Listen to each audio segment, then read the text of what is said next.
Okay, welcome back from lunch, everyone. Nice to see you guys. We're going to start off our afternoon with some meditation. And just like yesterday, we'll just do chanting and go right into meditation. I'm not going to do guidance in the afternoon, just to give you guys a chance to meditate with guidance in the morning, and then in the afternoon, no need to have some guidance, give you guys a chance to build up your practice that way. So we'll go into meditation with chanting and come out with chanting. And then afterwards, I'm going to share with you guys the 10 Fetters, helping you guys to learn about how to eradicate these pollutions out of the mind. So if you'd like to join for meditation, you're more than welcome. And you can use the seated, lying, standing, and there's even walking. If you'd like to do walking meditation, feel free. Okay?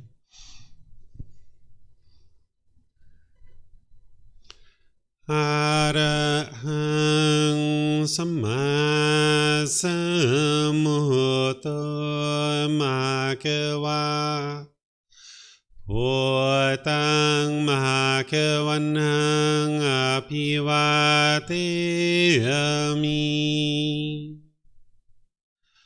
Savakhato Bhagavata Dhammo Dhammang Namasami Supatipano Bhagavato Sāvaka Saṅkho Saṅghang Namami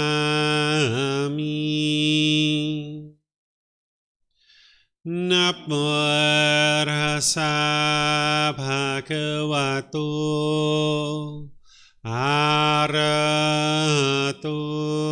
Samma Sambuddhassa Namo Tassa Bhagavato Arahato Samma Sambuddhassa Namo Tassa Bhagavato Arahato Samma Sambuddhassa Iti piso Bhagava Arahang Samma Sambuddho Vicacaranang Sammuno Sakhato Rokavitu Anutero Purisa Dhamma Sati Satatawa Manusanang Bhutto Bhagavati.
Arahang Samma Sambuddho Bhagava Bhutang Bhagavanang Abhivadeyami Savakato Bhagavata Dhammo Dhammang Namasami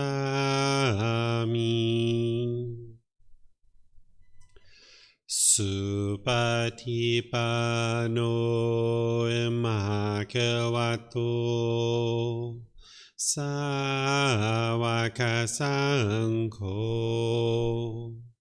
Saṅghang Namami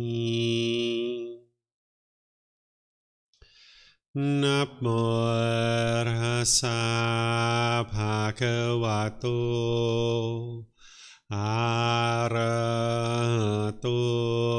Samma Sambuddhassa Namo Tassa Bhagavato Arahato Samma Sambuddhassa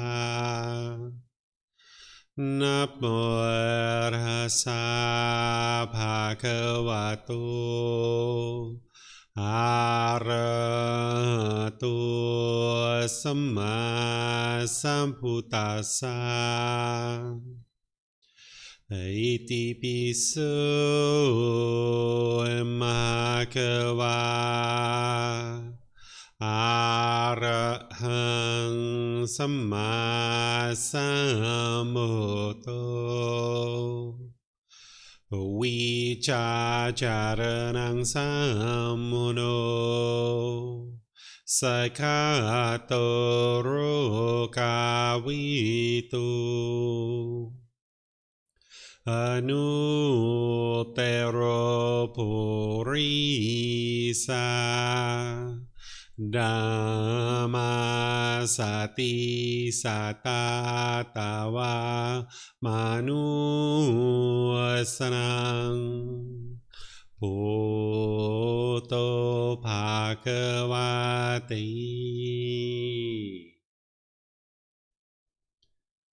If you guys would like to slowly make your way out of meditation. Okay, so this afternoon we're going to be focusing on the 10 fetters and eradicating these pollutions of the mind. I'm going to be going through each individual fetter, just explaining a little bit about what it is, and then explaining how to eliminate it from the mind.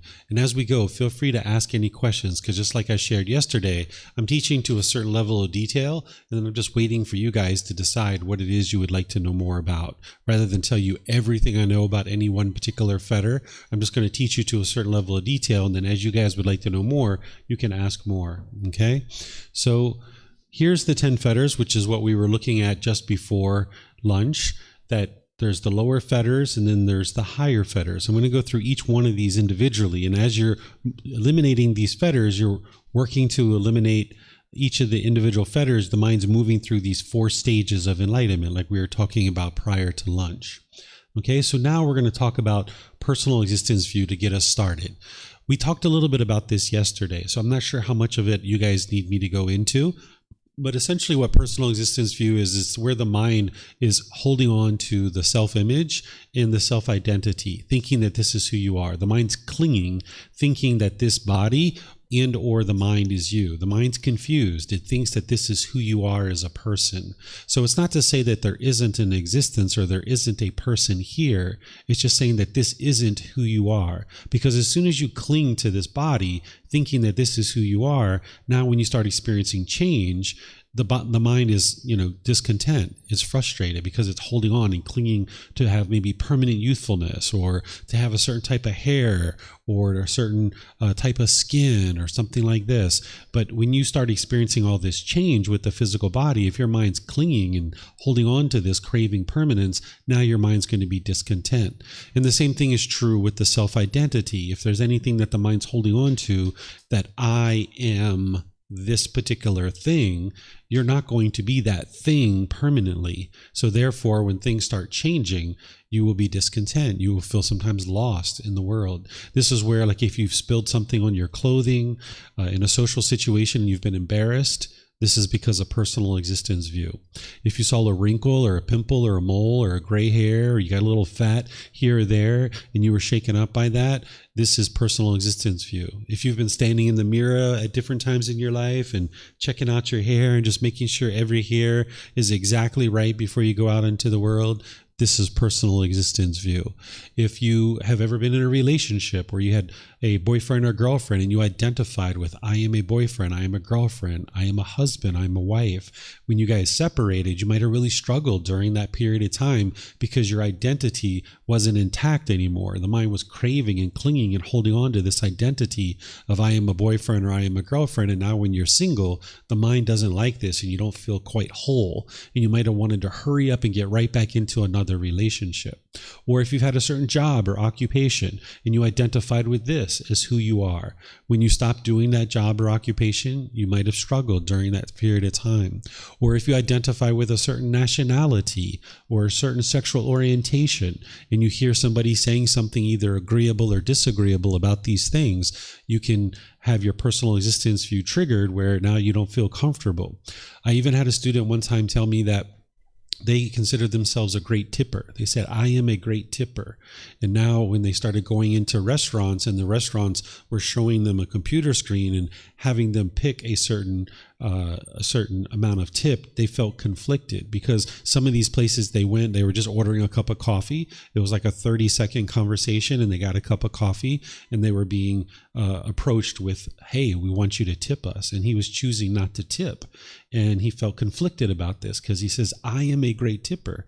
And now in this situation where he wasn't tipping, he felt lost and he felt confused and he felt bewildered because he wasn't tipping. He felt, less of a person in this situation. So your mind can cling to any number of things for an identity. And if you're identifying with, I am a certain nationality, or I am a certain ethnicity, or I am a certain sexual orientation, now when you hear things that are either agreeable or disagreeable related to that, you'll be shaken up by it. So by getting rid of this personal existence view, the mind can become peaceful and joyful. There's other fetters you need to eliminate too, but as long as this one is in place, anytime somebody says something about this body or this mind, you will end up experiencing struggles and difficulties. So I summarize this as the personal existence view. That's what the Buddha describes it as. And I talk about self-image and self-identity. But in reality, there's 5 aggregates here that the mind can potentially cling to. There's the physical form, which is the self-image. There is the feelings, certain feelings. You might say, I am angry, or I am sad, or I am frustrated. You can cling to your feelings and see that as part of your identity and who you are. Or I am a shy person, right? You might think that way. Or I am an introvert, or I am an extrovert, right? You can cling to these kinds of things, your feelings. Then there's certain perceptions. Perceptions are your views and opinions about the world. You might cling to this as who you are. Like, I am a liberal, I am a Democrat, I am a Republican. I don't know all your political systems where you're from, but this is from America that I'm familiar with, right? Like, I am pro this, or I am anti this. You can identify with this as your perception, your views and opinions about how things should be done in the world. You can cling to your choices and decisions. If you've made certain choices and decisions in the past, you might cling to this as who you are. Like maybe if we used substances that cause heedlessness, or if we did sexual misconduct in the past, we might feel like less of a person. In fact, some of the places we go to help get free of these things even reinforce this. Like if you go to like a AA or NA meeting, usually you're taught to say, I am an alcoholic, or I am an addict, or something like this. And the mind is being taught to identify with this as who you are as a person. And the reason why this is happening in these meetings is because they're trying to help you understand that you can't ever go back to these substances. But when you identify with your past decisions as who you are as a person, this is where you can really struggle. Because while I might have used drugs or alcohol in the past, that doesn't define who I am as a person today. way. Those were unwise choices that I made, but that doesn't mean I have to define myself through those unwise choices. So when we grasp onto this I am related to our decisions, then our personal existence view is there and the mind is polluted by this, and now you can feel diminished and less of a person because of it. And then the same thing with the consciousness or the mind. This is the self-identity. So these are the 5 aggregates. These are the 5 things that you have that you may not be aware of that your mind can potentially cling to. The physical form, the feelings, your perceptions, your volitional formations, or your choices and decisions, in your consciousness, your mind itself. So you need to train your mind to disassociate with this and separate from this, realizing that this doesn't make up who you are as a person. So this is some of the things. I have a couple of pages here of things that you can be doing in order to implement these proactive things to help you to eradicate this pollution of personal existence view. All the things that I'm going to share with you on this fetter and the other fetters, you wouldn't be able to just implement these by themselves. You would need to have the Eightfold Path underway. That's why I taught the Eightfold Path on the first day, and that's why I teach it in all the other classes, because that's the foundational teaching. You need to get that well underway. And now when the mind's starting to experience the jhanas, that's when you start pivoting and you start focusing on a lot of these things. So for personal existence view, you can receive guidance on how to use the meditation to realize non-self, which is what I'm going to teach you in this course. This is one of the proactive things that you can be doing to eradicate personal existence view, but that wouldn't be effective if you weren't already developing your breathing mindfulness meditation and already have that well underway for probably a good 6 months, a year, even a year and a half, 2 years before you start practicing this meditation to realize non-self. If you just started doing that, it's not going to have the same impact as if you have a well-developed life practice of the Eightfold Path with breathing mindfulness meditation, generosity, and everything else. So you would like to go in and start using this meditation when it's the appropriate time for you. Then you can change the language, like I was talking a little bit about yesterday, that you can change how your mind speaks, right? Because how you speak and how you represent things through spoken words is how your mind thinks. So as long as you keep saying like, I am angry, or I am frustrated, or I am hungry, or things like this, your mind's going to keep associating with these feelings as being you, or this body as being you. So whether you say this out loud to other people or not is up to you, but I encourage you to think in terms of the body needs food instead of I am hungry, because this isn't true reality. I am not really hungry. It's just that the body needs food. And you can use these kinds of things and others to disassociate with this body as being who you are. So instead of I am angry, the mind is experiencing anger. That's what's truly happening, is the mind is experiencing anger. That mind isn't you. It's not who you are, but it's experiencing anger. And this can help you to see that the body is one thing, the mind's another thing, and then there's this person. And the person needs to train the mind. So you can disassociate with this personal existence view and this idea of a self by changing your language. Instead of thinking, my phone or my computer or my job or my home or my car, you can think of the phone. Instead of saying, can you hand me my phone? Can you hand me the phone? Or I need to go to my house, or I'm going to go to my job. You're going to the job. It's not mine. It doesn't belong to me. This phone, I'm just kind of renting it. Even though I purchased it at a store, it's not permanent. So it can't be mine. If it was mine, it would be permanent, and I'd be able to keep it permanently. But I can't. It's impermanent. So it's not mine. It doesn't really truly belong to me. So this is the way to disassociate with any particular material object as being mine. If you're going to do this when you're talking with people, probably a good 90-95% of the time you can speak this way, and it'll actually will work for you better. Like when you're talking with people, if you're like, can you hand me my phone? It can kind of come off like really harsh and a little bit aggressive. And you'll see that you'll be able to practice the 5 factors of well-spoken speech better when you say, would you mind handing me the phone? And you'll see that people will respond to you better this way. But there's some situations where it's not possible to really use this type of practice and sound like a normal human being. Like I use the example of my son, right? I need to say this is my son. Otherwise, it's like this is the being that I contributed sperm to 12 years ago, right? Or 13 years ago. And people would be like, what is he talking about? This guy's weird. I don't know if I'm interested in getting to enlightenment or not, right? So you're going to probably 95% of the time you'll be able to speak this way, but every once in a while you're going to need to say, this is my son, right? But my mind understands he's not mine. He doesn't belong to me. Right? So you're going to be able to do that because this language is really unfitting to fully describe what it is that we're experiencing, which we've got all these things around us. We're doing all these things, but they don't really belong to us. They're not ours. And none of this is me. It's not who I am as a person.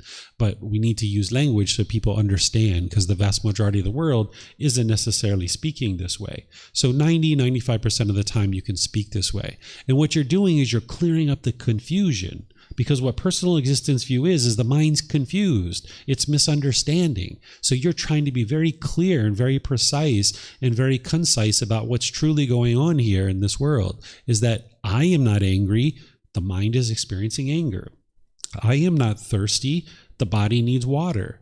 That's what's really truly occurring. So getting to enlightenment is to be able to see true reality, and you're going to need to be able to understand that in your mind and then speak that as you might need to speak things in the world. But then, of course, you might ultimately, once you realize non-self, you might revert back to saying, like, I'm going to go get a sweet drink. At lunch, I was like, I'm going to go get a drink. Would anybody like one, right? So you might just start speaking that way because it's easier to communicate, but your mind understands that there's no I here. There's no me here, that none of this is who I am as a person by the time you switch back.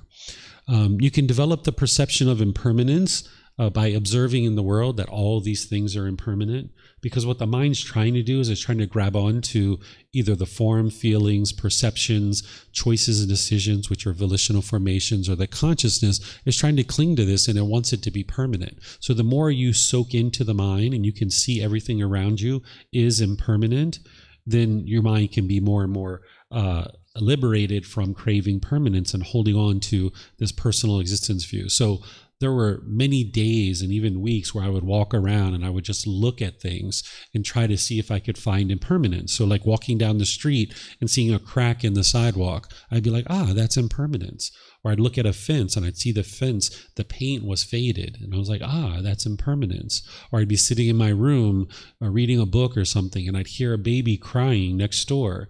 And I'd be like, that's impermanence. It was quiet, but now there's a baby crying. But when the baby's crying, that's impermanent too, because then the baby just stopped crying and it's not crying anymore. That's impermanence. So seeing this constant impermanence in the world around you, soaking that into the mind, the Buddha talks about this regularly in his teachings, to develop the perception of impermanence to eradicate the conceit, I am. You will see this in the words of the Buddha. You can wear simple clothing in order to disassociate with this body as being who you are, because with personal existence view in the mind, you'll go to your clothes, your closet in the morning, or your suitcase or whatever it is, and you'll think in your mind, who am I going to see today? How would I like to look? What clothes do I want to wear in order to look a certain way in front of these people? And then you might rifle through your clothing and pick out that special shirt or those special pants or whatever it is, a special jewelry, in order to look a certain way, because the mind is trying to be perceived by others in a certain way. So if you'd like to wear simple clothing, you can do that. This is why the monks wear just a regular simple rag robe. And this is why I wear all white, is it helps you to eradicate the pollution of personal existence view. So you may or may not be interested in going out and purchasing all white clothes or all black clothes or all purple clothes or something like that. So you can accomplish the same thing without having to go out and purchase new clothes. You can take your clothes that you currently have and just create stacks of clothes and just pick off the top. So you can have your shirts and your pants, or your shirts and your shorts, or whatever it is, and you can just pick off the top of your stack and just wear that.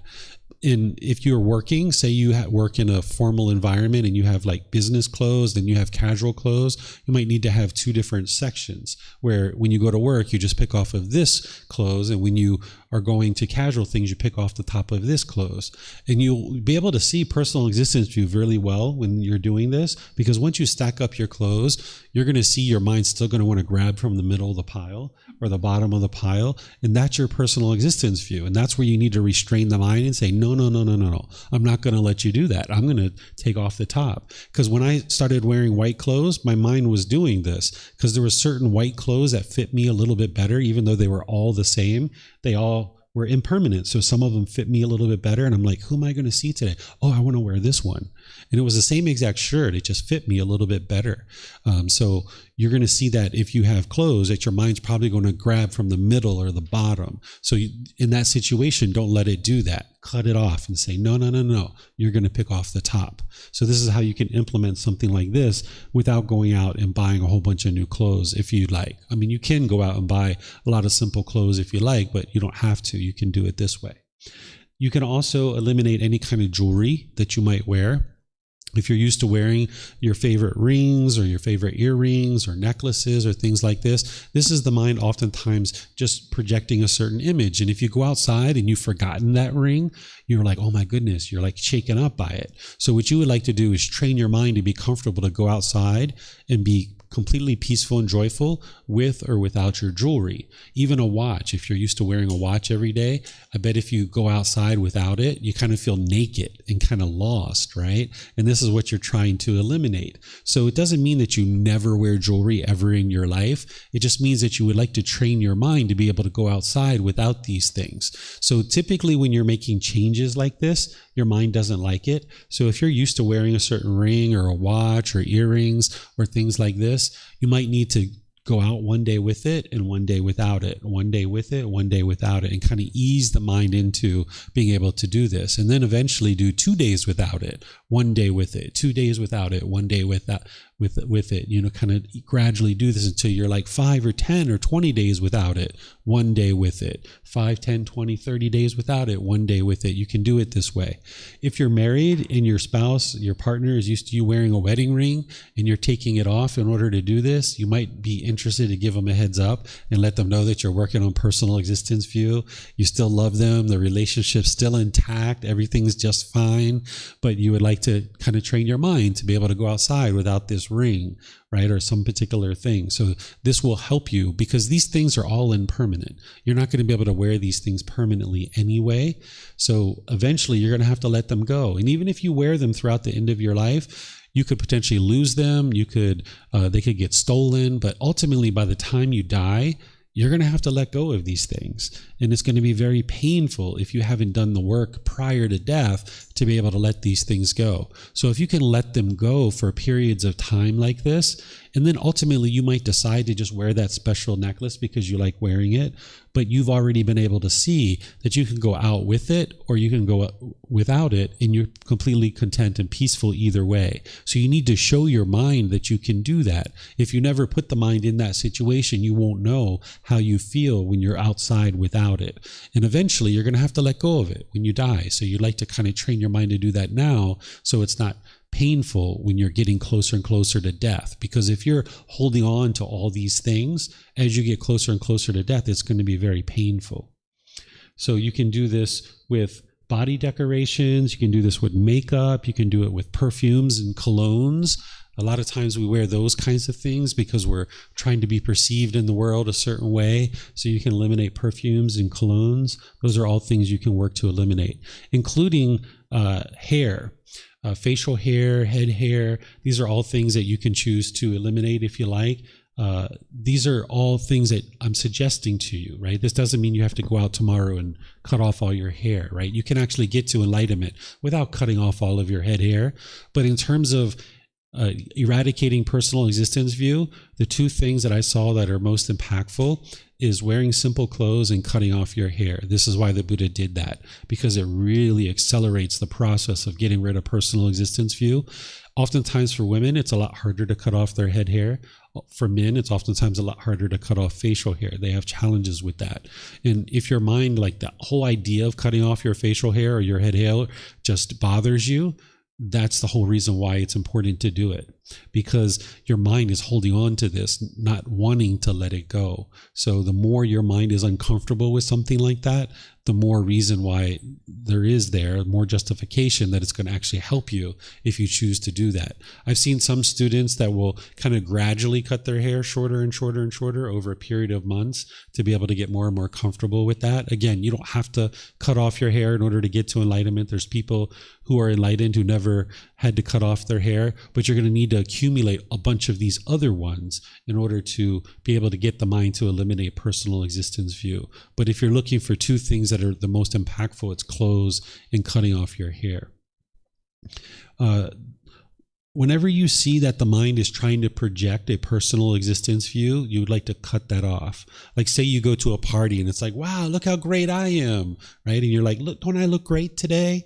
And that's the personal existence view. Whenever you see the mind wanting to do that, you'd like to cut it off. So anytime you see the mind trying to project a personal existence view, or if the mind is having discontent feelings associated with personal existence view, you'd like to cut it off and let it go. So say you're on a bus and somebody looks at you strange and be like, wow, you're wearing that shirt outside? Are you serious? And you start noticing this frustration rising up, you'd like to cut that off. Or if you're at a restaurant and you hear somebody talking about the nationality, the culture where you come from, or the country where you come from, and you're starting to notice frustration and agitation arise, you got to cut that off. So there's these proactive things that I've been sharing with you so far, but then there's this thing that you do in the moment, that whenever your personal existence view is triggered and you notice discontentedness arising, you cut it off and let it go. That's going to restrain the mind, and more it's going to knock down the pollution until eventually someday you'll be somewhere and somebody will say something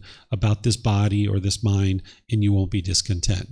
One day I came out of my house and I was walking to the park to play basketball with my son, and my neighbor comes out of their house and they're like, wow, David, you are so fat.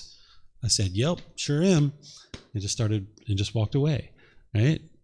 I wasn't upset. I wasn't angry. I wasn't frustrated, because he's talking about this body, and this body isn't me.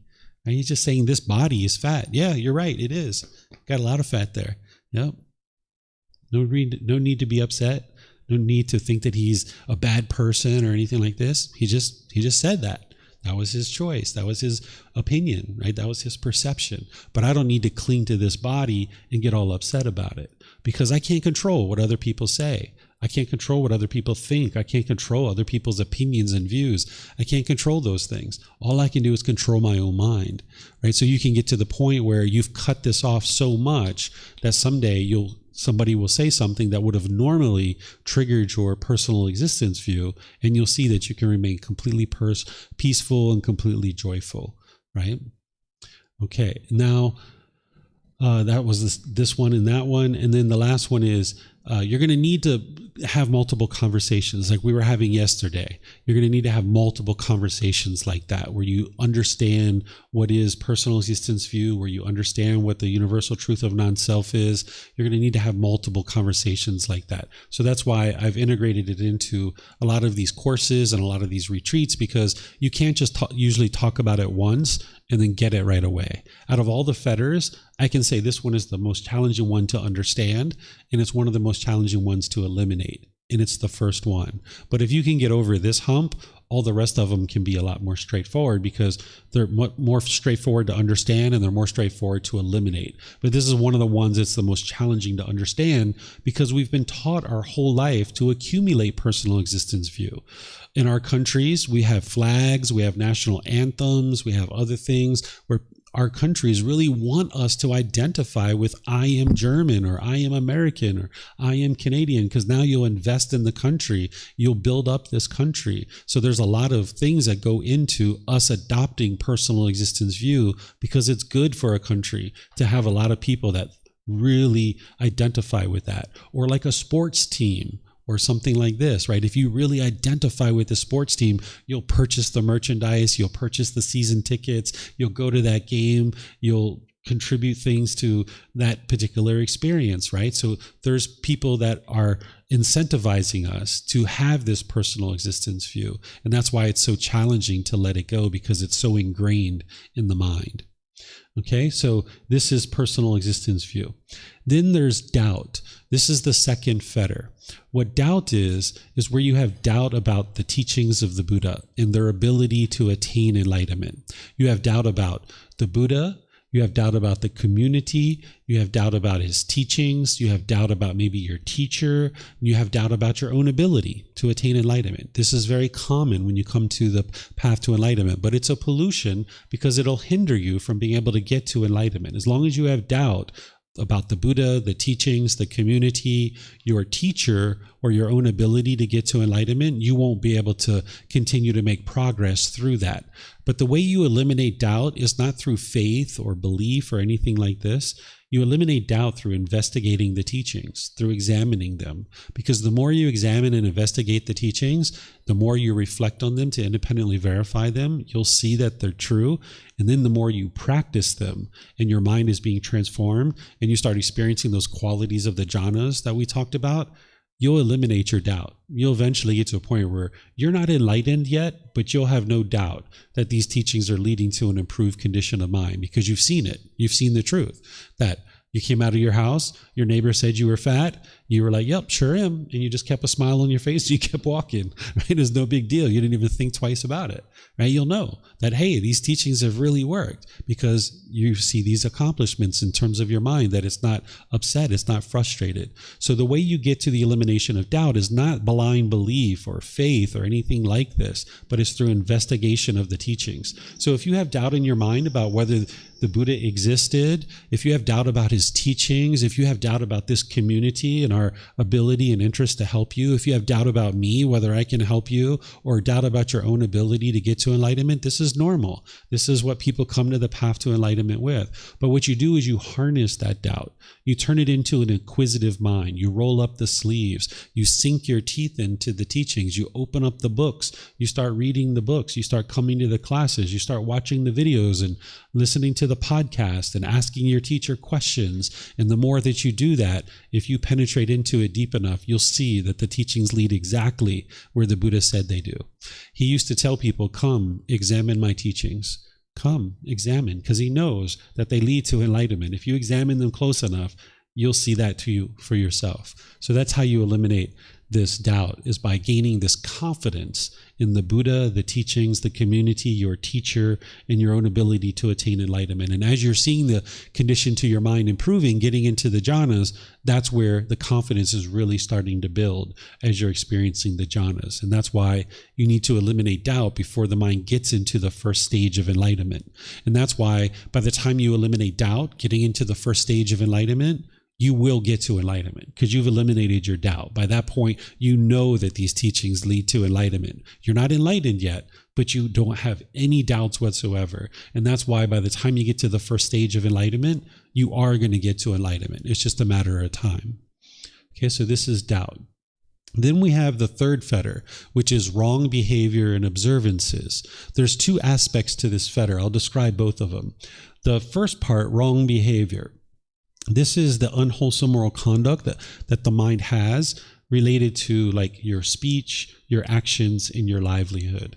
There's certain unwholesome conduct that we're all doing prior to eliminating this fetter, where we're putting out certain harm through our speech, our actions, and our livelihood. And we may not even realize that we're doing it. We might think we have all the best intentions in the world, we're doing all the best things, but all these problems keep happening in our life over and over and over again. So in order to get to the first stage of enlightenment and eradicate one portion of this fetter, you need to be able to clean up your moral conduct to the point that you see in the Eightfold Path. So in the Eightfold Path around speech, the Buddha teaches eliminating lying, eliminating slander, harsh speech, and frivolous speech. So those are the first four that you need to eliminate for right speech. There's deeper teaching on right speech, which is the 5 factors of well-spoken speech, and that integrates into the Eightfold Path. But in terms of eliminating this fetter, you just need to eliminate those first four, because those are all based in craving. And you're going to need the mental discipline to be able to help you do that. But that's what the Buddha is talking about here in terms of eliminating wrong behavior, is the speech is those 4.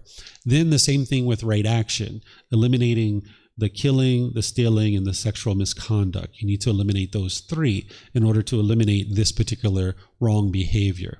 And then the same thing with your livelihood. You need to be able to eliminate doing business in weapons, living beings, meat, substances that cause heedlessness, and poisons.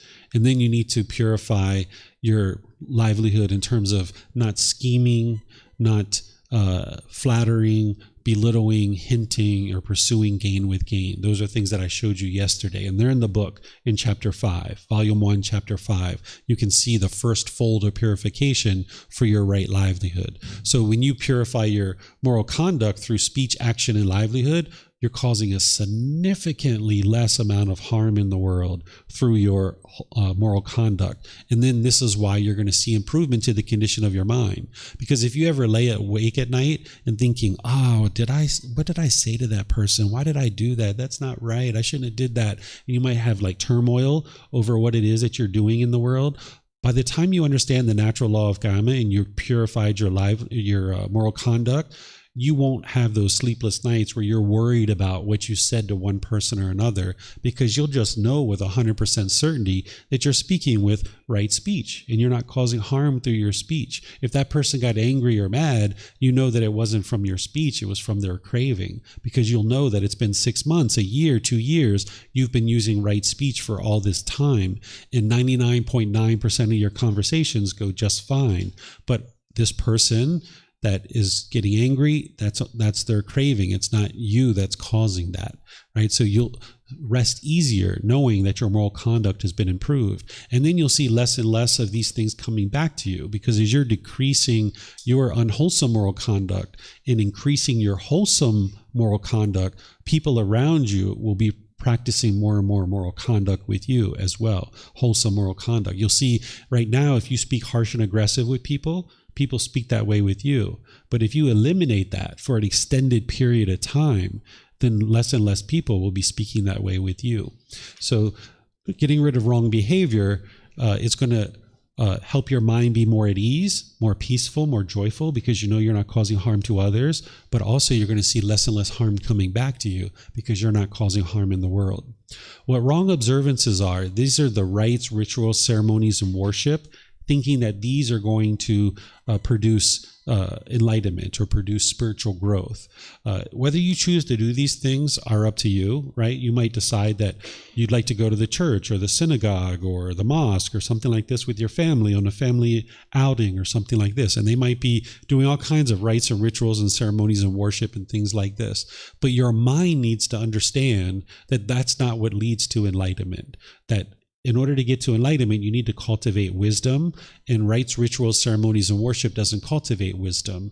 So if your mind understands this and you're choosing not to practice them, okay, you've eliminated this particular aspect of the fetter. But even if you went to church and say your family or friends were doing these kinds of things and you were, singing along with them and, praising God at a church or something like this on Christmas Eve or something like this, it's not like your mind automatically has this fetter. Your mind knows, okay, I'm singing, I'm having fun, I'm spending time with my family. That's the reason why I'm doing this. It's a social outing. But this by itself isn't going to produce wisdom in my mind to be able to live a better way of life. So the Buddha never taught any rites, rituals, ceremonies, or worship whatsoever. You'll see those things oftentimes associated with Buddhism because there'll be even ordained practitioners that are practicing rites, rituals, ceremonies, and worship. But this is just because they haven't studied the original teachings to know that those things aren't part of the original teachings. So when we see these kinds of things happening in the world, we don't need to judge other people. We don't need to look down on them. It's just where they are in their practice. I used to do those kinds of things. I used to perform those kinds of things, rites, rituals, ceremonies, and worship when I was back in America and I was teaching Thai massage. I used to do some of these things and perform some of those things. But when I started learning learning that these don't lead to enlightenment, that's when I stopped doing all of that stuff, because it was pointless. It didn't make sense. So that's why you don't see any of that stuff here. Even the chanting that we're doing, that's not right ritual ceremonies and worship. It's just easing the mind into meditation, getting more awareness of the mind and awareness of the breath. So this is the wrong behavior and observances. And eliminating this, the mind will now be in the first stage of enlightenment, if you've eliminated personal existence view, doubt, and wrong behavior and observances. Do you guys have any questions on any of these three? Those of you guys online, you can ask questions by putting that into Facebook, YouTube, or Zoom. Or in Zoom, you can raise your hand and ask any questions that you like.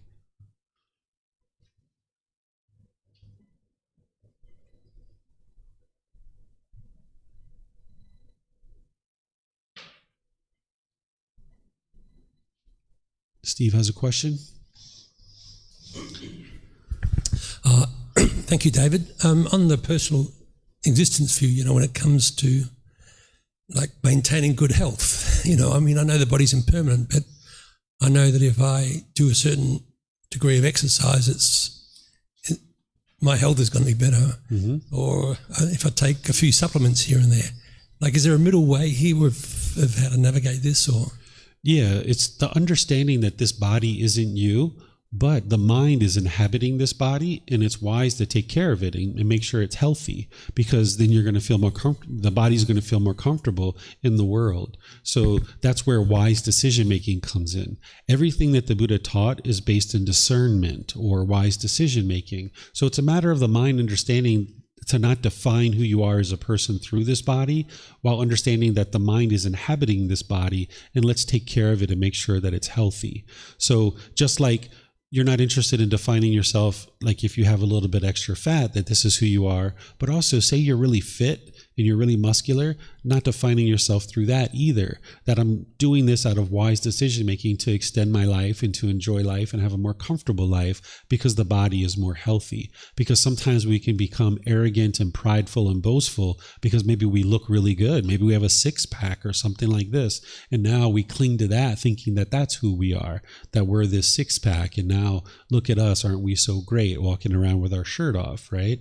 Or showing our six-pack. So whether you're experiencing any kind of fat or even a really, really healthy body, not defining that that's who you are. And if you would like to exercise or take supplements or eat healthy food and those kinds of things to maintain the body and be healthy, that's wonderful ideas. Those are all wise things to be able to do. And the Buddha taught to take care of this body, and because you're inhabiting it. And if you have a healthy body, you're going to have a more comfortable existence. Mm-hmm. By the way, the personal existence view is part of the ego. It's not the entire ego, but it's part of it. That's why, like, you can have ego and arrogance around how you look or certain things in the mind and things like that. Okay, I'm not seeing any other questions anywhere. So I'm going to move on to the next fetter, which is sensual desire. This is a really strong fetter. This is one that when we talk about craving, desire, attachment, this is where it's coming from. What sensual desire is sensual desire is where the mind is longing and yearning through the sense bases. What the sense bases are the eyes, the ears, the nose, the tongue, the body itself, and then the mind. There's these 6 sense bases, and the mind wants permanently agreeable contact through these 6 sense bases. Anytime you're experiencing discontentedness, it's going to be some type of agreeable or disagreeable contact through the sense bases. So for example, if you look outside through your eyes and you see the sun, and that's agreeable to you, you'll get very excited and very happy. But now when you look out through your eyes and you see it's raining, now you're seeing something through the eyes that is disagreeable to you, which is the rain. And now you're going to be upset and frustrated or agitated. Or say you're walking down the street and you see a mom and a dad holding the hand of their child. And it's like, this is so nice. They're walking down the street holding hands. That's so beautiful. Look at that. And you get so excited. But then you turn the corner and you see a parent slap their child across their face. Oh my goodness, that's disagreeable to you maybe, right? So now the mind's going to experience discontentedness, either conditioned pleasant feelings or painful feelings based on something that you're seeing. And the same thing's happening with all the other sense bases, like the ears. Say you pull up to a traffic light and somebody next to you in the car is playing some music that you find agreeable. You're like, yeah, all right, that's my jam. Yeah, let's go. Come on. All right. Yeah, I like that music. But now you pull up to the next light and someone's got some disagreeable music. And now you're like, man, oh, that guy's playing bad music. Honk, honk, honk. Right? You're frustrated and agitated. That's because of the sensual desire. The mind is longing, yearning through the sense bases, wanting things to be permanently agreeable, but yet you live in an impermanent world and you can't control all this impermanence around you, that you're going to experience these things that are agreeable and disagreeable. By the time you eliminate sensual desire, there's no longer agreeable or disagreeable. It's just contact. It's just a sound. It's not good music or bad music. It's just music. That's all it is. But when you have craving in your mind, there's going to be good music and bad music, right? That's the way the mind's going to perceive it because of its cravings. And it's doing this with all the sense bases, like the nose. You might be walking down the street or walking at the mall and you smell someone's perfume or cologne. Oh, she smells good. Or he smells good, right? But then you're walking down the street and you smell the sewer. Oh, that's horrible. The mind's repulsed by it because it smells something disagreeable. When the mind needs to just understand, hey, this is impermanent. You're going to smell it for 10 seconds and then it's going to be gone. Just like the pleasurable thing, just like the agreeable thing. It's just going to be a 5 or 10 second momentary experience. It's impermanent. No need to grasp onto it and cling to it.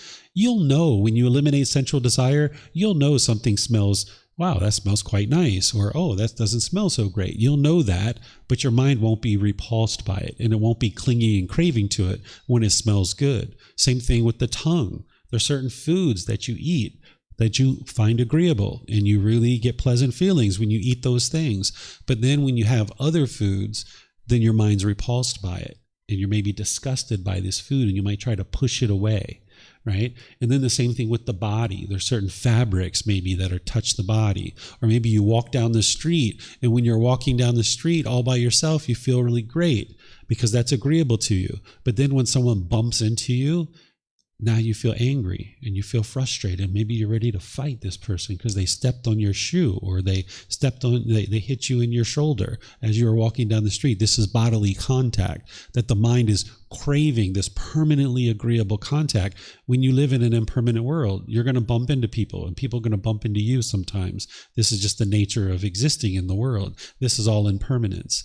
And then there's the mind itself. This is the sixth sense base. If you've ever been in the present moment, and you've been thinking about the past, about something really pleasurable that's happened in the past, something really amazing, and you get conditioned pleasant feelings now in the present moment based on things that happened in the past, this is because of the sixth sense base. There hasn't been any contact through the eyes, ears, nose, tongue, or body. It's just what's going on in the mind. But you can also be thinking about the past and very painful things that happened in the past. And now in the present moment, you're having painful feelings based on things that happened in the past. We call this trauma, right? But what really is happening is the mind is just clinging. It's holding on to an experience. It's holding on to things that happened in the past. And now you're forming feelings in the present moment based on things that happened in the past. So you can let these things go. You don't need to form feelings in the present moment based on things that happened in the past.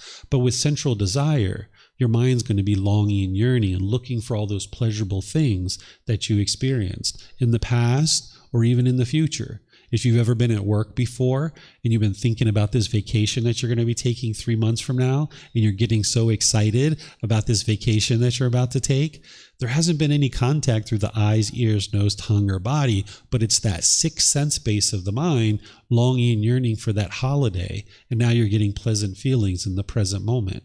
But then when you have to come back to work after your vacation, I have to go back to work, and you might dread it, right? Because this is the up and down of the mind. So the sensual desire is motivating all these kinds of things.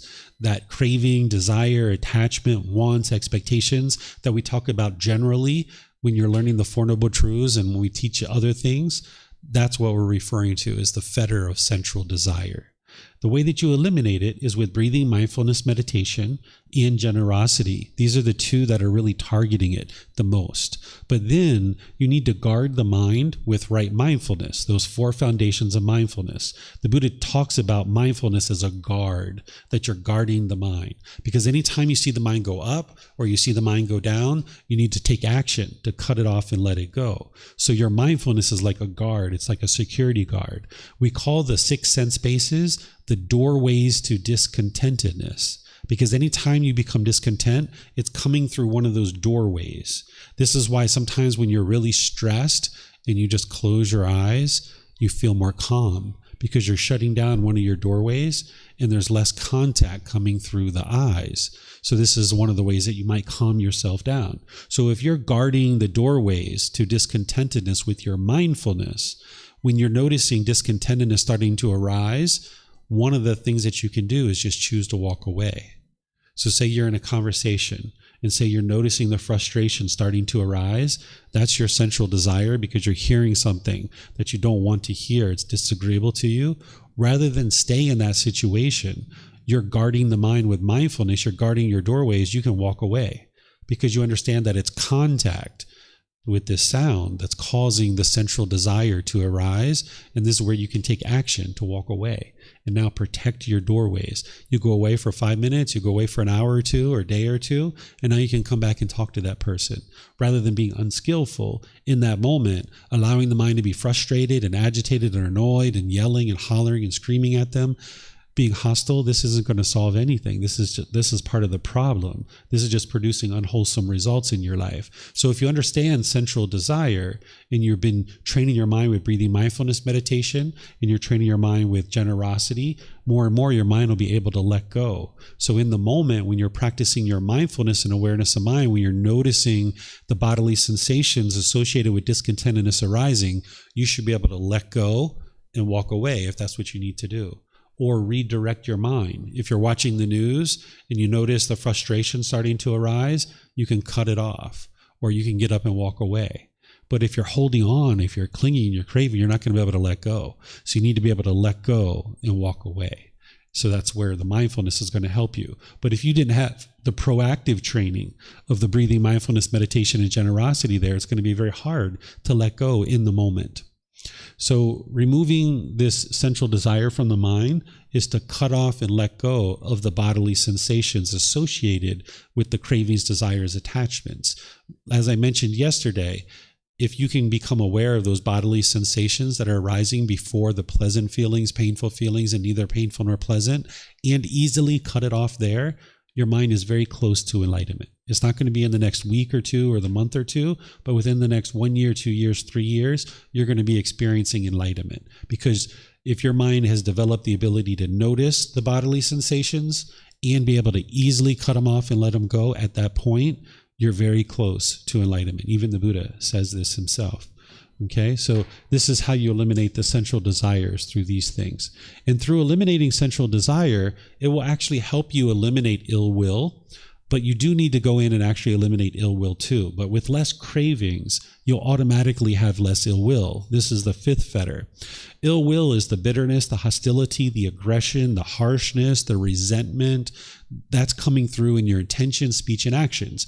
It's happening inside the mind because the mind's polluted, but then it's coming out through your unskillful conduct. And then when it comes out through your unskillful conduct, now you're damaging the relationships because your speech and your actions are being bitter and harsh and hostile. So by you transforming your mind and getting rid of this ill will, you'll be able to be more loving and kind in your relationships. So it requires you to eliminate your central desire, where you're wanting mom to be a certain way, or brother or sister or dad or friends or family or coworkers. You need to eliminate that central desire.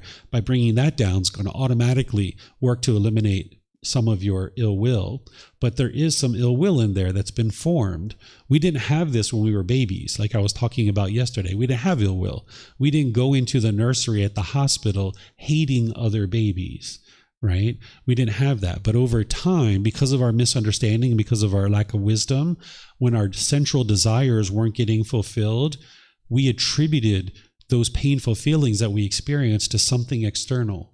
We thought it was mom and dad who were so bad. We thought it was brother and sister or boyfriend or girlfriend or boss. And we started hating other people because we thought that those painful feelings we were experiencing was coming from them. So because of our lack of wisdom, we started to experience this ill will, and it got deeply rooted in the mind. So you got to uproot it. So part of uprooting the ill will is to get rid of the central desire. That's part of it. But then you can go in with loving kindness meditation. That's why we started doing that this morning. And I've done that in other courses as well, where you need to regularly be transforming your mind with loving kindness meditation. And that's going to rewire your mind. But now in daily life, you would like to go out through your intentions, speech, and actions, being polite, kind, friendly, and respectful to everybody. And it's the Eightfold Path that's teaching you how to do that through right intention, right speech, and right actions, right? So we might think we have all the best intentions in the world, but if we're not practicing right intention, which is what the Buddha taught based on the natural laws, we don't have the best intentions. Because this is where we can be in a conversation with somebody, we think we have all the best intentions, and the conversation blows up. And we don't realize why. We're like, what? I was interested in helping this person. What happened? That's because you weren't practicing right intention, and you weren't practicing right speech, and you weren't practicing right action. So those things emanate from your loving kindness. You're going to need loving kindness, because if you remember right intention, there's three aspects to it. The intention of renunciation, the intention of non-ill will, which is loving kindness, and the intention of harmlessness. You're not going to be able to practice the intention of non-ill will and the intention of harmlessness if you don't have a tool and technique to cultivate and permeate in the mind the loving kindness. So the loving kindness meditation is to help bring up in the mind this loving kindness so that now you can practice the intention of non-ill will and the intention of harmlessness. If you remember right speech, the Buddha teaches about how to speak gentle and to speak with a mind of loving kindness. That's the fifth factor of the 5 factors of well-spoken speech. But how could you speak with a mind of loving kindness if you didn't have a tool or technique to be able to help you cultivate it? So that's what the loving kindness meditation is for. But then you need to take that out in your practice in order to practice through your daily life, through your intention, speech, and actions to be loving and kind. And then, like a lot of these fetters, whenever you see this ill will arising in the mind, the anger, hatred, ill will, and any of the lesser versions as a bodily sensation, cut it off and let it go. That's restraining the mind. That's not allowing the mind to dwell in that anger. Because before your mind gets angry, there's going to be bodily sensations. It's alerting you, hey, you're about to get angry. You're about to get angry. You're about to get angry. You're about to get angry. You're about to get irritated and frustrated. You're going to say something hostile. If you allow that to happen, it's just going to keep doing it. So you're trying to break that. You're trying to rewire the mind. So when you see the bodily sensations associated with any kind of irritation or frustration or any of these things, cut it off and let it go. Don't allow the mind to do that. So while we call it anger, hatred, and ill will, which are pretty strong words, there's lesser versions that are coming from this. The frustration, the agitation, the annoyance, even dislike. If you're in a crowd and you hear someone talking, you're like, I don't like that guy. You've never even met him. Never even met him. You're like, I just don't like the way he talks. I don't like the way he looks, right? Sometimes you might have been in a situation like that where you're just irritated at somebody and you never even met him, right? That's your mind having ill will because there's some central desire there. There's something your mind wants and it's not getting it. So now your ill will is arising. So where you see that occurring, cut it off, let it go. That's restraining your mind. Don't allow your mind to sit there and hate on that guy. Don't be a hater, right? Cut that off and let it go. So any questions on central desire or ill will?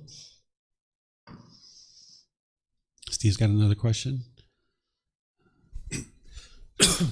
So the word complacency came up yesterday and again, during today's talk. And obviously if I'm not aware, then I'm just, by definition, I'm not aware, what I'm doing. But the way the complacency is being referred to is that when I do have this awareness, whether it's a bodily sensation or a feeling, and I don't cut it off, that's complacency, is it? Yeah. If you're in that large crowd and you see your mind's hating that guy and you just sit there and keep hating him and just like looking at him and scowling at him and all this kind of stuff, that's complacency. Because you got to get to the point where you take action. Because if you keep allowing that to happen, the mind will just keep doing it. Yes, because sometimes there's a real tension in a lot of these areas where You know, in plain English, I know this is bad, but I just can't resist it. Yeah, that's the central desire. The mind's having that desire, wanting this person to be a certain way, and they're not that way. And this is where you can learn to love all beings and and appreciate that we're all different, right? Because there's all this impermanence. This is the funny thing about the unenlightened mind. The mind craves permanence in the unenlightened mind, right? We crave for things to be permanent. Can you imagine if the world was truly like that? It would be so boring. Think about if Canada was the same as Thailand, or Australia was exactly the same as Thailand. Why would we ever be interested in going anywhere? Because everywhere is the same. Even though the mind craves permanence, if we really got that, we wouldn't like it whatsoever, right? It would be so boring to live in that world. But yet the mind craves for every human being to function a certain way. We want everybody to function the same as us. But if that was truly the way this world was, it would be boring. I appreciate sitting down with you guys and you have different thoughts and different opinions and different experiences and going out in the world and seeing people with different color skin and different color hair and different shoes than me.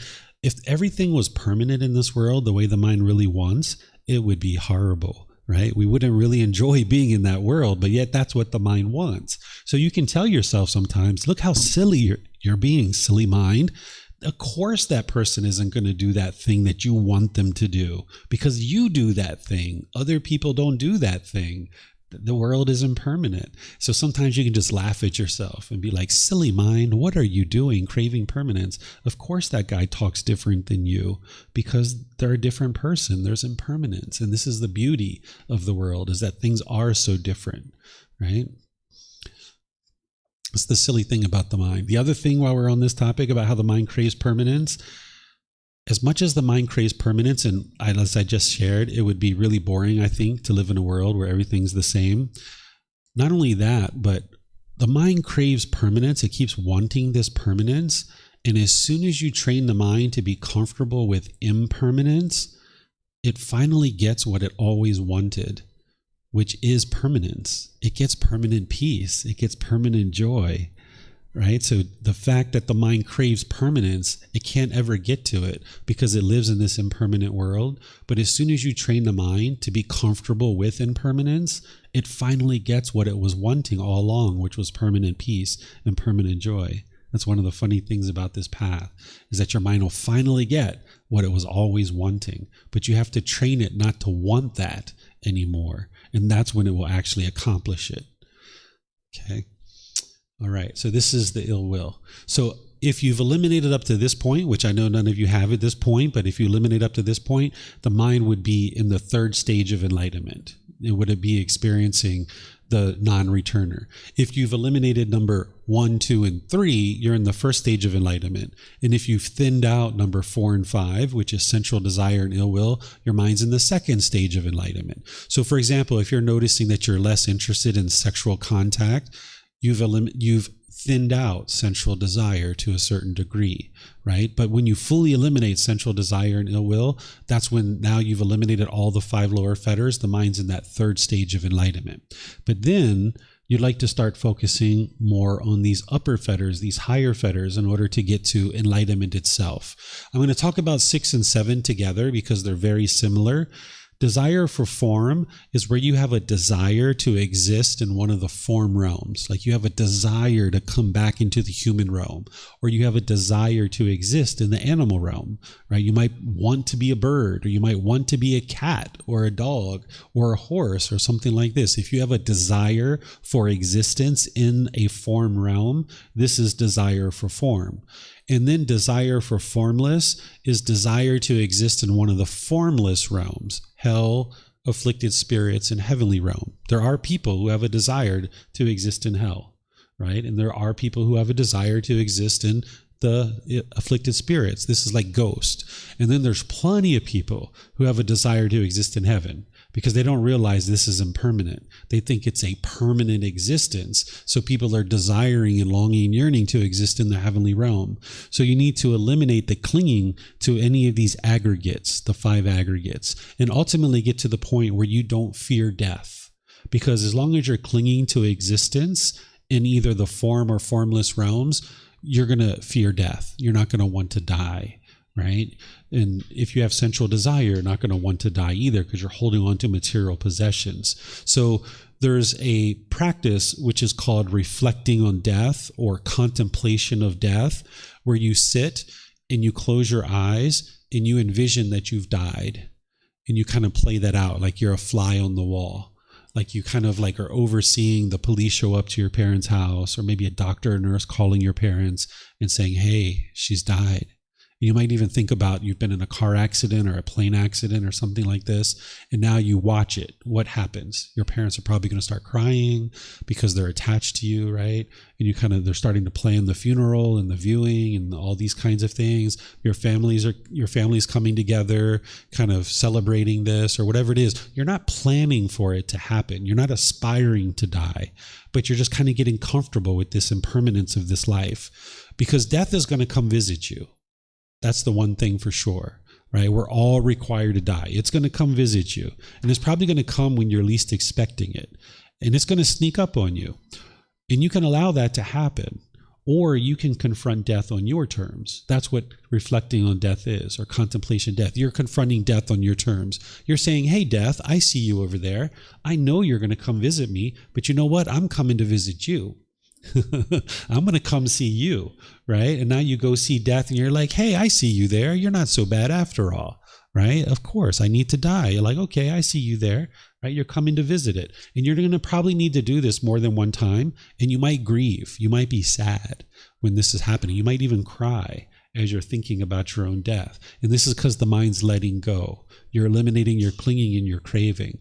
Ultimately, as you do this 2 or 3 or 4 times over the course of multiple months, you'll eventually do this and you'll be completely peaceful. You're like, yep, I'm going to die. No big deal, right? When I did this in my early 20s. I did this and I realized if I had died, that there were certain things that I hadn't said to my mom that I would have always regretted not saying, or certain things that I needed to hear from her. So when I did this, I just called her up on the phone. I was like, hey, Mom, I've always been meaning to ask you this, or I've always been meaning to tell you this. And this was one of the beauties, because if I had truly died or she had truly died, I wouldn't have been able to have that conversation. That's the beauty of confronting death on your terms, that it's not sneaking up on you. And now you have to hurry up and do all these things to get your life in order because you've already done that. So when I did this in my early 20s, all the time I spent with her after that, I felt like it was bonus time, because I'd already convinced myself that she had died or I had died. And now all this extra time, there was like another 20, 23 years or so, I felt like it was all bonus time. It was all extra time. I did this with my grandmother too. Because you can do this for yourself, where you envision yourself dying, but you can also do it for other people too. So I would envision my mom had died or my grandmother had died. And now it helps you to eliminate your attachment to those people, right? So this is how you eliminate your attachment to existing in the form or formless realm, is envision your own death. And like I mentioned, you might grieve and you might be sad. And that's why you need to have the Eightfold Path on board, where you're doing breathing mindfulness meditation and you're doing generosity, because you're going to need something to get your mind back to stability, because you might be shaken up for a few hours or even a few days, right? So this isn't something you're going to do every single day. You might do this once a month or once every 2 months, until you get to the point where your mind's completely comfortable with death and you don't fear death anymore. Okay, so this is how you eliminate the desire for form and desire for formless. Then there's conceit. This is the 8th fetter. Conceit is the arrogance, the pride, the judging, the measuring and comparing, that you're either above people or below people. This is judging others, thinking you're superior or inferior to others. This is coming from our animal existences. When we were in the animal realm, we needed to have conceit, because we needed to know who's the matriarch of our herd. If we didn't know who the matriarch of our herd was, our elephant herd, we wouldn't know where the watering holes were. We wouldn't know where to eat. We wouldn't know where the migration paths are. We needed to know who's the top female in our herd.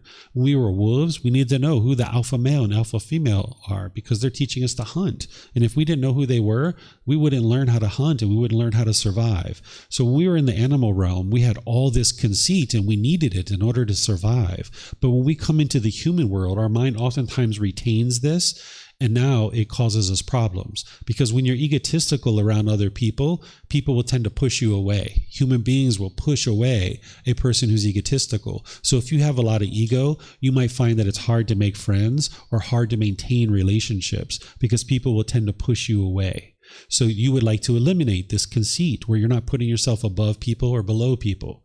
Putting yourself below people is just as harmful to you as putting yourself above. Because when you're putting yourself above people, you're going to talk down to them. But when you put yourself below people, you're going to be shaken up. So like a boss, or maybe like a celebrity or a politician or someone that you look up to, you're going to be shaken up in those situations. You're going to feel nervous and uncalm.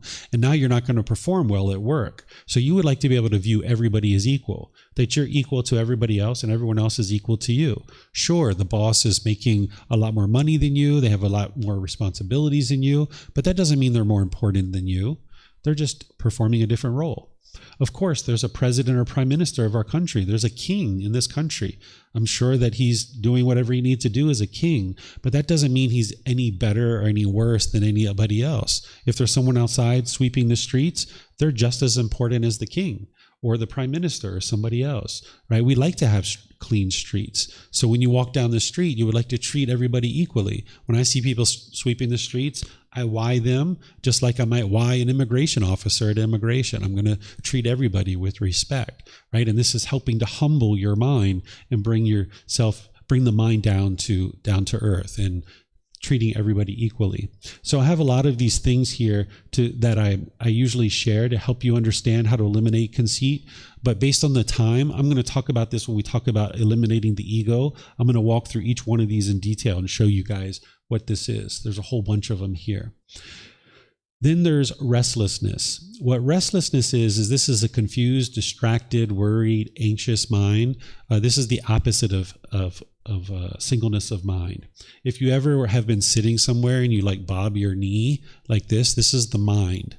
The body's the employee. The mind is the boss. So you can see that your mind's restless when you're doing this, or you're doing this with your hands. If you're kind of you have this overactive, or you're tapping a pencil or a pen. If you've ever done that a lot, just tap, tap, tap, tap, tap, tap, tap, tap. Or like at one time I used to pull my ear all the time because I had this cartilage in there and it would crack. I used to go crack, crack, crack, or my nose. I used to crack my nose all the time. It's like these repetitive movements where the mind is restless and it's just trying to do something. Or a student recently asked me yesterday that he scratches his fingernails all the time. And he was asking me about that. This is the restlessness of the mind. So you would like to eliminate that. Your breathing mindfulness meditation and your practice of generosity is going to help you eliminate the cravings, desires, attachments. This is what's causing those things, is your mind is craving something and it's not getting it, so it's overactive in that situation. So continuing to do breathing mindfulness meditation and generosity is what will eliminate this. But you need to bring in equanimity, the calmness, the composure, the evenness of temper. And you need to actively apply that with right effort. So whenever you see your mind's overactive, like if I was sitting here bobbing my knee, I would be like, stop. And I would just try to control the body and control the mind and not allow the mind to do that. If I was scratching my fingers a lot or pulling my ear, I'd probably sit on my hands and kind of restrain my mind and force the mind not to be able to do this. I mean, you can't force it, but you would like to gradually train the mind to be able to do this, right? So if you're doing something repetitively with your hands, maybe you need to sit on your hands for a little while. And this is part of restraining your mind, and more your mind will eliminate that craving of doing that repetitive movement. So you're going to need to bring in this calmness and composure, and you're cultivating that through your meditation, but then you need to practice it in daily life, that where you see your mind doing these kind of repetitive things, you're going to have to stop the body and the mind from doing that. So this is restlessness. By the time you've gotten to enlightenment, you've eliminated this. The mind is just completely steady and stable and unshakable. It's not shaken up with this restlessness and this anxiety. And then there's this last one. This is the fetter of all fetters. This is the whole reason why all the other fetters exist. If it wasn't for this one, all the rest of them wouldn't actually exist. It's referred to as ignorance, but as you guys know, I don't usually use that word, but I just use it as because that's what other people use. And if you study other people's teachings, you'll know what they're talking about. People will refer to this as ignorance or delusion, maybe confusion or misunderstanding or misperception.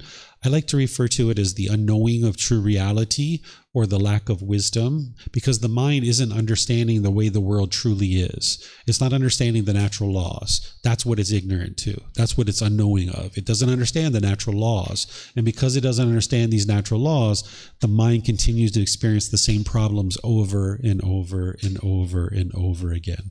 This is why the mind just kept getting angry and frustrated over and over and over again, because it never knew what the problem was, because it didn't have exposure to the three universal truths and the Four Noble Truths. This is why we've been bitter and harsh and hostile in the past, because we didn't have the wisdom to realize that that was causing harm to others, and then this harm is just going to come back to us. It was kind of like we were going through life, we were kicking up the sand, and it kept blowing the sand back in our face, and we were like blaming somebody else for the sand being blown back into our face, when in reality it was us the whole time kicking up the sand, right? And it's this lack of wisdom that we didn't even realize that it was us that was causing all of this. Of course, other people are doing things unwise too. It's not about blame, or it's not about fault. It's just about seeing true reality. So when we have wisdom, we can see that, hey, as long as we kick up the sand, it's going to keep blowing back in our face. Let me stop kicking the sand. Right? And once you have that wisdom to stop kicking the sand, then you don't experience sand coming back in your face anymore. So here, getting rid of this ignorance or this unknowing of true reality is to investigate the teachings, seeking guidance from a teacher, getting into the books and the courses and the classes and the retreats, fully developing your life practice on the teachings, so that you're not believing the teachings, but you're learning, you're investigating, examining, you're reflecting on them to independently verify them, and then you're practicing them. Because you can intellectually know the teachings, but if you're not practicing them, you still have ignorance in the mind. You still have this unknowing of true reality. Someone might be able to tell you what the 5 precepts are, but if they're not practicing them, they still have ignorance in the mind. So if you're going to eradicate this ignorance, not only do you need to do the intellectual learning in the reflection to see that it's true, but you need to practice it as well. So this is the last fetter of all the fetters to actually get eliminated from the mind. As long as you're doing anything unwise or unwholesome, there's still this unknowing of true reality. The mind hasn't fully cultivated the wisdom yet. So you're cultivating wisdom about countless things when you first get started. The 3 universal truths, the 4 noble truths, the Eightfold Path, the 5 precepts, the 3 poisons, meditation training, all these different things that you're learning along the way, the 10 fetters themselves, the Jhānas, the 4 stages of enlightenment, all these things that you're learning. This is all contributing to your development of wisdom. And that's what's going to ultimately be applied in your day-to-day life to transform your mind and move it away from these pollutions. Without the wisdom, you wouldn't be able to transform your mind. So this is why you need help to be able to learn and practice. But then you don't believe those teachings. You examine them, you reflect on them to verify them, and then you practice. And that's what eradicates the ignorance. So any questions on any of these?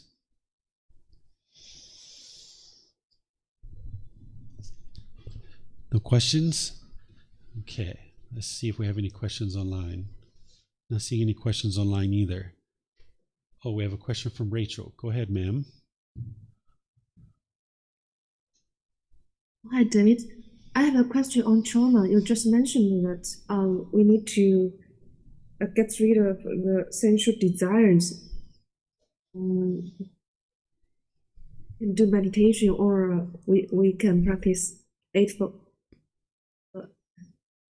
path. But I think trauma is something that is really difficult to get through, and many people with traumatic experience, they are in pain, or they go to therapists, and I believe that the body keeps the score. If one is wounded, the body keeps the score. So it's really difficult for one to get through trauma. I also kind of believe, or quite believe that if one is healed, is hurt, or is wounded by a person, the best healing for the best healing may be the relationship. Of course, one can also get healing from like reading books, arts, or nature. Also like meditation. So my question is, I think I kind of lack of confidence in more healing just through meditation or these. Because I'm not, I think, and maybe it's not lack of confidence, but I think it's really difficult. Sure, it is difficult. It is challenging. So that's why I'm willing to help you. That's why I'm dedicating the rest of my life to helping people to be able to experience this, because I've had experiences in my past, which people would typically refer to as trauma, but I've been able to let all of that go and train the mind to let it go. So I know what I'm sharing with you is true, that while people have experienced different things in the past that we might refer to as trauma, those things aren't permanent. That just like the body can take on a certain injury, like the body can be injured with the right medicine, the right food and water and shelter, the body will heal itself. It will repair.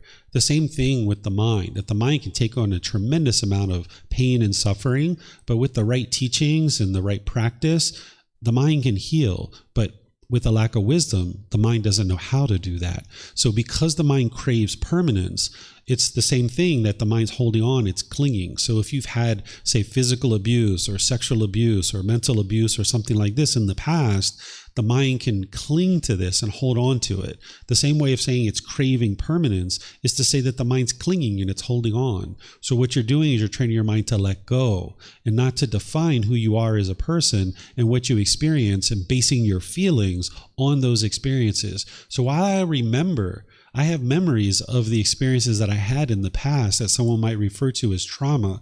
I don't form feelings based on those things any longer, because the mind understands that those things are in the past and I don't need to form feelings today based on things that happened in the past. But the mind doesn't know how to do this in the unenlightened state because of its ignorance and knowing of true reality. The mind's holding on and it's having this central desire. It's wanting everything to be pleasant and pleasing when that's just not possible. So with the proper teachings, the mind can be trained to let these things go. And it is challenging. I wouldn't say it's easy, but I wouldn't say it's difficult either. But with training, with guidance, with help, with the true teachings that the Buddha shared, someone can experience this complete healing. That's oftentimes how I describe the teachings of the Buddha, is to heal from what hurt you so that you never need to hurt again. And this is what you can ultimately get to. That hurt, that pain that is experienced because of those traumatic experiences, it's not permanent. The mind can be trained to let that go. Thank you. Mm-hmm. I think what one can do is, I agree that one can cultivate wisdom. Yeah. Mm-hmm. Yeah, it's just going to take you time to learn and grow if you've had any of these experiences. And the beauty is that this is the last struggle of all struggles, right? It's a challenge to be able to get to enlightenment. If it was so easy, everyone in the world would already be enlightened. It's a challenge. And some people might even refer to it as a struggle. The Buddha describes it that way.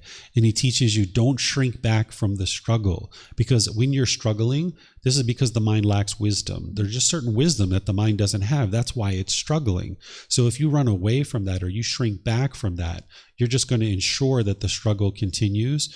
Whereas if you walk towards it, like if you turn around and walk towards the struggle, then you can cultivate the wisdom so that when that same type of situation might be occurring in the future, whatever it is, you can make different decisions that lead to different outcomes. But as long as there's a struggle and we don't use that as an opportunity to cultivate wisdom, we're just ensuring that the struggle is going to continue because we don't have the wisdom to overcome that obstacle in the future. So where the mind wants to run away and it thinks it's solving the problem, it really isn't, because it hasn't cultivated the wisdom. So I always encourage students to walk towards the struggle. And walking towards the struggle is to cultivate wisdom. Reach out to your teacher, reach out to other members of the community. Make sure that in any one particular situation where your mind is challenged and having difficulties, that you use it as an opportunity to cultivate wisdom so that in the next situation, you won't encounter the same type of struggle. Walking towards the struggle is a powerful statement. But what if one lacks the courage or lacks the strength to make the walk? That's where you need to arise that, right? Because by the time you get to enlightenment, you're going to have courage, you're going to have strength. And if you need to reach out to to me or a member of the community or multiple members of the community. That's what we're here for, is to support you and encourage you in your journey, but you've got to do the work. So one of the first things is choosing to pick up the book and read, choosing to come to the classes like you do frequently, choosing to do meditation. Day by day, choice by choice, you're gradually making choices that lead closer and closer to enlightenment. So if you don't have courage, or if somebody lacks courage, they can build that over time. It doesn't just come preloaded in the mind. You need to build that and acquire that as you go forward in life, and that's part of transforming the mind. Thank you. Yeah, you're welcome. Kushi? Yeah, so I had a question on ill will. Can ill will exist without sensual desire, or it's not possible at all? I'm trying to think. It's not possible. If there's sensual desire in the mind, or if there's no sensual desire in the mind, then there wouldn't be any ill will. So that's why these two fetters are being extinguished together. They're being reduced and then eliminated together. Right. So also the deeply rooted ill will, which is from the past, from childhood, or from all these years, there is no sensual desire there because it is already there in the mind, the past ill will which we have collected so far. So is it connected to sensual desire, or it will go away when sensual desire is eliminated? So sensual desire can exist without ill will, but ill will can't exist without sensual desire. So this is why we're born with sensual desire from the very beginning. This is why we cry when we come out of our mom's womb, because we're craving that permanent comfort. And now we experience this impermanence. So that's why we cry when we come out of the womb. So when we when we have sensual desire, the mind slowly gets conditioned to have ill will. Because of our ignorance, our mind associates these painful feelings that we're experiencing because of our cravings. Those painful feelings we're experiencing, because of our lack of wisdom, our ignorance, we associate these painful feelings with somebody else or something external. So that's where our ill will comes in and it gets formed. So when we eliminate our sensual desire, we need to also be working to break up the ill will at the same time. So you're working on both of these at the same time. So that's why breathing mindfulness meditation and loving kindness meditation are both being employed together, so that you're breaking these up at the same time. Having less sensual desire will automatically help you have less ill will, but you still need to go in and break up the ill will too, with the loving kindness meditation and practicing loving kindness in daily life. Okay, and I had one more question. In conceit, there is said that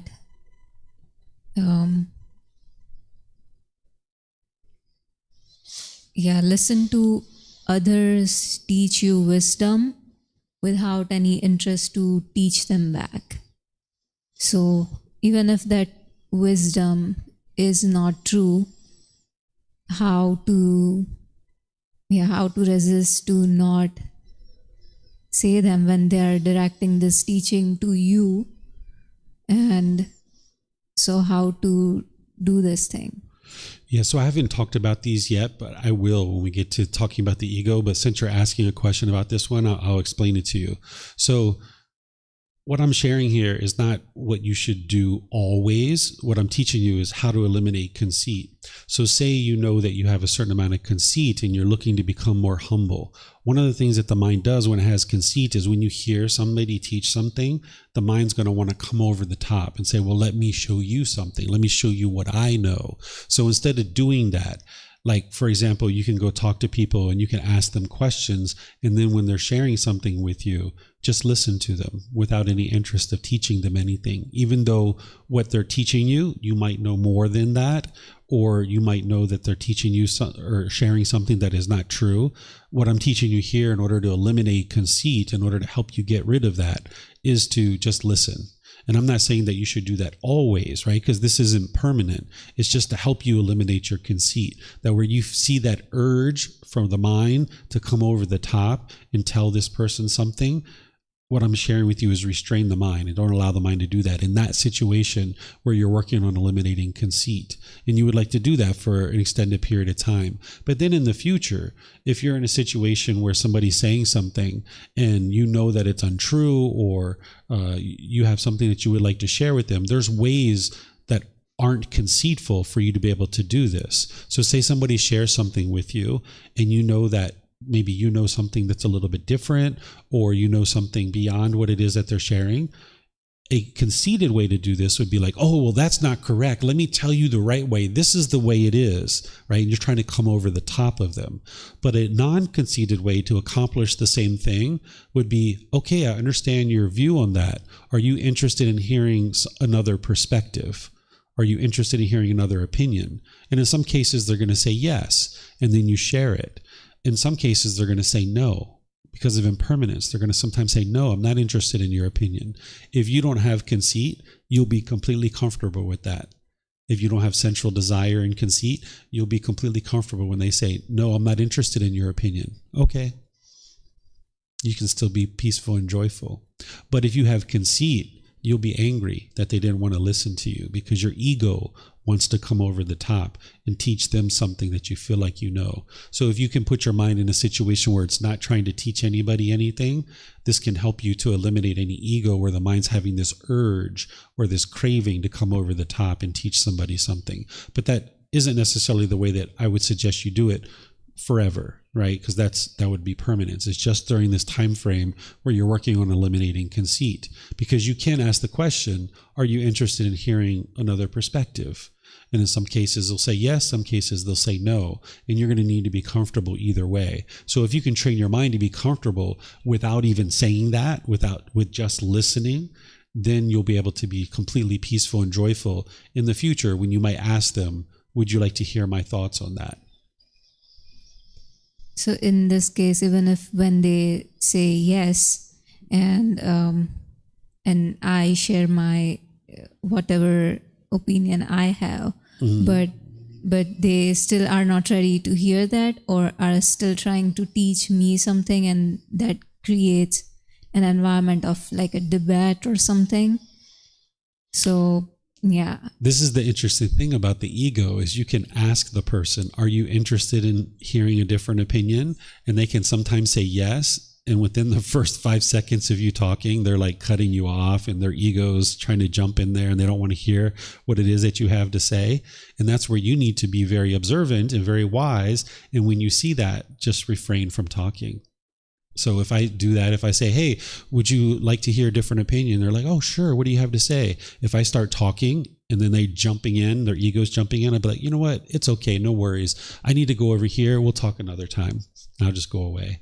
Because if you don't have ego, you should be able to let go of that and just move on and go do something else. But if you have ego, you're going to be like, no, I listen to you. You got to listen to me. You'll start arguing about it. So you got to be observant of that. Even when they say yes, they're interested, their ego may not. This is the interesting thing about the ego. It's a dirty little devil. Yeah. Okay. Thank you. Yep. You're welcome. And by the way, I don't teach anybody anything except for my son or my wife or students here, because I've learned, like, trying to go out into the world and try to teach people things in an unsolicited way, that's your own ego trying to do that. So if somebody asks for advice or someone asks for guidance, I will help them. Of course, I'm responsible to teach my son, so I teach him. My wife, she's my life partner, so I need to contribute things to her. But even with her, I will say to her, are you interested in hearing my thoughts on that? Or would you like my input on that? I will typically say that with her, right? That's the best way to do it. Did you have a question, sir? I saw you reaching for a mic. No? Okay. All right. So it's a little bit after 3 o'clock, but I think this was helpful for you guys to go into the details on this. Remember, in August, I'm going to be spending an entire hour on each one of these individual fetters, and sometimes even an hour and a half on some of them, because you need that level of detail around each one of them. But this course is like the course before the retreat. So I'm kind of getting you ready and primed to understand these fetters and start doing a little bit of work on these if you'd like to, depending on where you are in your practice. But then once we get to the retreat, that's where I'll really go into it in a lot more detail. Okay, so tomorrow we're going to start out with our meditation, of course, like we do each day. We're going to do loving kindness meditation, and we're going to have people joining us for the regular Wednesday class like usual. Then I'm going to be teaching you training the mind to acquire concentration and developing singleness of mind in a distracting world to help you develop focus and concentration. So I'll teach you all about that. Then we'll teach you about dissolving the ego. Ego serves no purpose, helping you eliminate personal existence view and conceit. We're going to talk more about what the ego is, because we haven't really talked about that much. We're going to talk about what the ego is and how to eliminate it.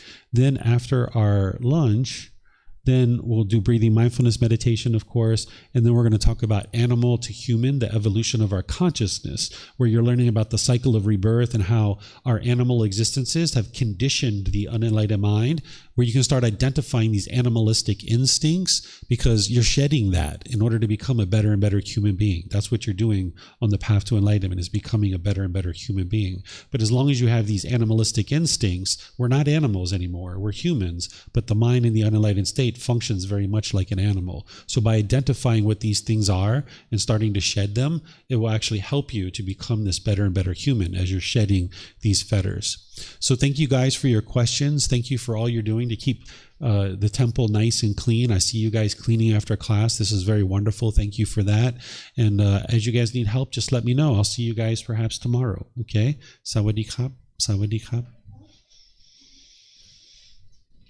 See you guys online as well.